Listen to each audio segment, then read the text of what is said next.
And at that time Abraham journeyed from the plain of Mamre, and he went to the land of the Philistine, and he dwelt in Gerar. It was in the 25th year of Abraham's being in the land of Canaan, and the 100th year of the life of Abraham, that he came to Gerar in the land of the Philistine. And when they entered the land, he said to Sarah his woman, "Say you are my sister, to anyone that shall ask you, in order that we may escape the evil of the inhabitants of the land." And as Abraham was dwelling in the land of the Philistine, the servants of Abimelech, king of the Philistine, saw that Sarah was exceedingly beautiful, and they asked Abraham concerning her, and he said, "She is my sister." And the servants of Abimelech went to Abimelech, saying, "A man from the land of Canaan is come to dwell in the land, and he has a sister that is exceeding fair." And Abimelech heard the words of his servants who praised Sarah to him. And Abimelech sent his officers, and they brought Sarah to the king. And Sarah came to the house of Abimelech, and the king saw that Sarah was beautiful, and she pleased him exceedingly. And he approached her and said to her, "What is that man to you with whom you did come to our land?" And Sarah answered and said, "He is my brother, and we came from the land of Canaan to dwell wherever we could find a place." And Abimelech said to Sarah, "Behold, my land is before you. Place your brother in any part of this land that pleases you, and it will be our duty to exalt and elevate him above all the people of the land, since he is your brother." And Abimelech sent for Abraham, and Abraham came to Abimelech. And Abimelech said to Abraham, "Behold, I have given orders that you shall be honored as you desire on account of your sister Sarah." And Abraham went forth from the king, and the king's present followed him. As at evening time, before men lie down to rest, the king was sitting upon his throne, and a deep sleep fell upon him, and he lay upon the throne and slept till morning. And he dreamed that an angel of Yahuwah came to him with a drawn sword in his hand. And the angel stood over Abimelech and wished to slay him with the sword. And the king was terrified in his dream, and said to the angel, "And what have I sinned against you that you come to slay me with your sword?" And the angel answered and said to Abimelech, "Behold, you die on account of the woman which you did yesternight bring to your house, for she is a married woman, the woman of Abraham who came to your house. Now therefore return that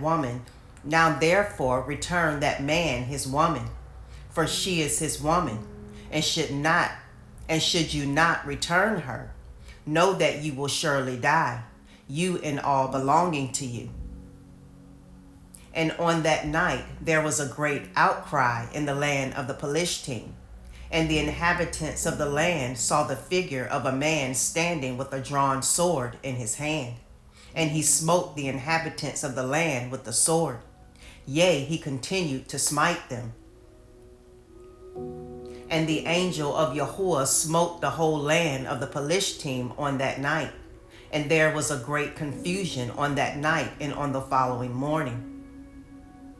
And every womb was closed, and all their issues, and the hand of Yahuwah was upon them on account of Sarah, woman of Abraham, whom Abimelech had taken. And in the morning Abimelech rose with terror and confusion, and with a great dread. And he sent and had his servants called in, and he related his dream to them, and the people were greatly afraid.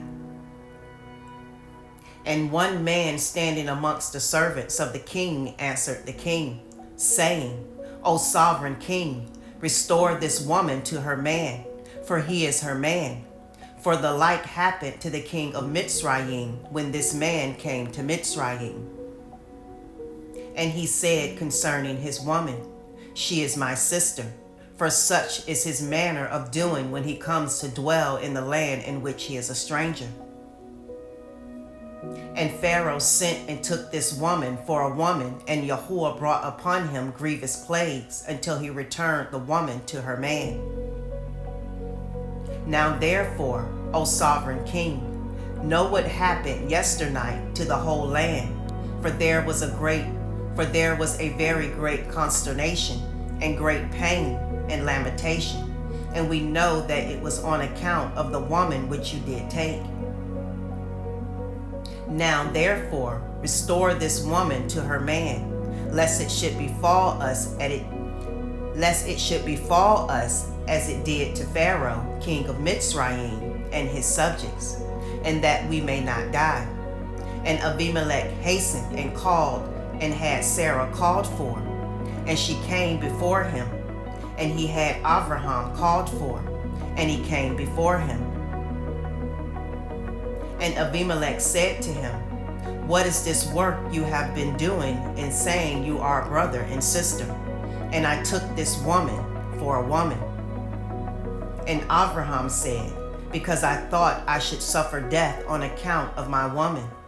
And Abimelech took flocks and herds and men servants and maid servants and 1,000 pieces of silver, and he gave them to Abraham, and he returned Sarah to him.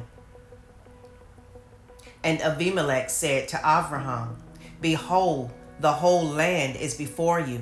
Dwell in it wherever you shall choose. And Abraham and Sarah, his woman, went forth from the king's presence with honor and respect, and they dwelt in the land, even in Gerar. And all the inhabitants of the land of the Palestine and the king's servants were still in pain through the plague which the angel had inflicted upon them the whole night on account of Sarah. And Abimelech sent for Abraham, saying, Pray now for your servants to Yahuwah Allaheka, that he may put away this mortality from amongst us. And Abraham prayed on account of Abimelech and his subjects, and Yahuwah heard the prayer of Abraham, and he healed Abimelech and all his subjects.